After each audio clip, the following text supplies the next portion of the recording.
wabarakatuh. Alhamdulillah rabbil wassalatu wassalamu ala asrofil anbiya'i wal mursalin wa ala alihi wa sahbihi ajmain.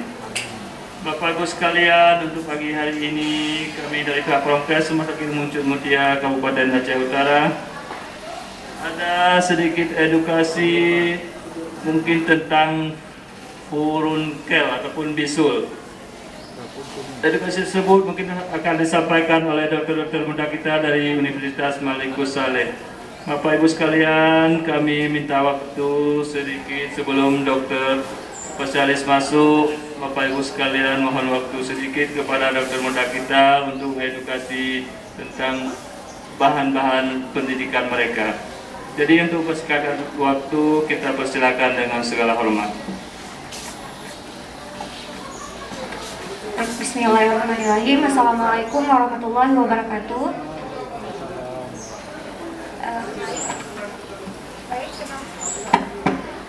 Baik, kenalkan saya Desi Gita Novia, yaitu merupakan dokter muda di bagian polikulit.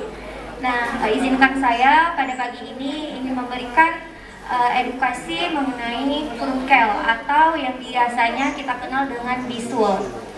Nah, jadi furunkel atau yang disebut dengan bisul itu merupakan suatu peradangan kulit yang mengenai folikel rambut.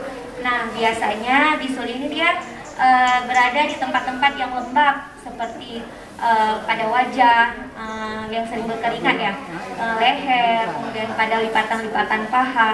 Nah, apa sih penyebab dari furunkel ini sendiri atau bisul, atau kalau bahasa Aceh yang disebut dengan tumut?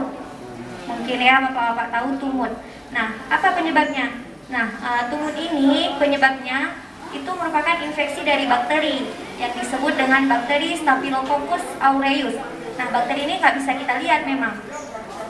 Kemudian apa tanda dan gejala dari si bisul ini atau furunkel ini? Nah, itu bisa terjadinya benjolan pada kulit yang biasanya itu kita lihat di sekitaran benjolan itu tuh dia bengkak dan terasa sakit. Kemudian bisul itu kita tandai semakin hari dia semakin membesar dan terlihat juga pada ujungnya itu berwarna putih atau kekuningan. Nah, isinya di dalamnya itu adalah nanah biasanya. Kemudian bagaimana kita tahu cara penularannya? Jadi penularan bisul ini bisa ada beberapa macam cara penularannya.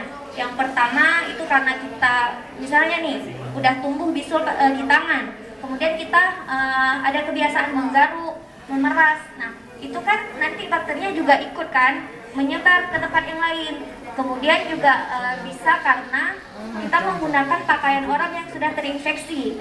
Misalnya kita menggunakan pakaian keluarga kita, adik, kakak di rumah atau teman mungkin yang kita nggak tahu dia ada mengalami bisul juga. Nah, jadi itu bisa tertular ke kita. Kemudian penularannya juga bisa karena tidak mencuci tangan dengan teliti atau tidak mencuci tangan dengan baik atau tidak menggunakan sabun. Jadi jika ada yang ingin tahu bagaimana sih cara mengobati bisul di rumah ketika mungkin anak-anak kita, anak-anak ibu atau saudara-saudara yang mengalami bisul, bagaimana cara mengatasinya kalau di rumah nih tanpa ke dokter? Nah, itu bisa dikompres dengan air hangat. Bisa dikompres dengan air hangat selama 15 menit. Kemudian jangan pernah memencet bisul. Kenapa? Karena ketika kita memencet bisul itu dan nanahnya itu menyebar ke tempat yang lain, maka itu kan tadi penyebabnya bakteri. Nah, nanti bisa tumbuh ke bagian-bagian lain juga. Kemudian juga mencegah kontaminasi. Ya seperti tadi saya bilang, jangan bertukar-tukar pakaian, handuk, dan sebagainya. Kapan kita lakukan pengobatan ke medis atau ke dokter? Jadi ketika furunkel ini atau bisul ini semakin membesar, nah itu kan sudah tidak dapat kita tangani sendiri lagi di rumah. Mungkin karena nanahnya sudah terlalu banyak. Nah, itu harus segera ke dokter. Nah, di sana nanti akan dilakukan insisi atau yang disebut dengan pembedahan atau operasi untuk dikeluarkan nanah tersebut.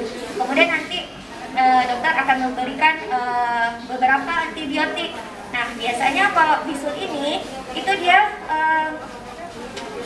ada gejala-gejala tambahan juga biasanya karena bakteri tadi ya, misalkan dia demam, nanti dokter akan memberikan obat-obatan untuk si gejala ini. Nah, bisa kita lihat ini seperti gambar ini, bisul bulat dan di ujungnya itu dia seperti ada nanah ya, putih. Nah, mungkin ibu-ibu sekalian, bapak-bapak sering ya menemukan di rumah adiknya mungkin atau siapa keluarga kerabat-kerabatnya yang mengalami seperti ini. Nah, mungkin ini saja edukasi saya mengenai furunkel ini. Baik, terima kasih. Assalamualaikum warahmatullahi wabarakatuh.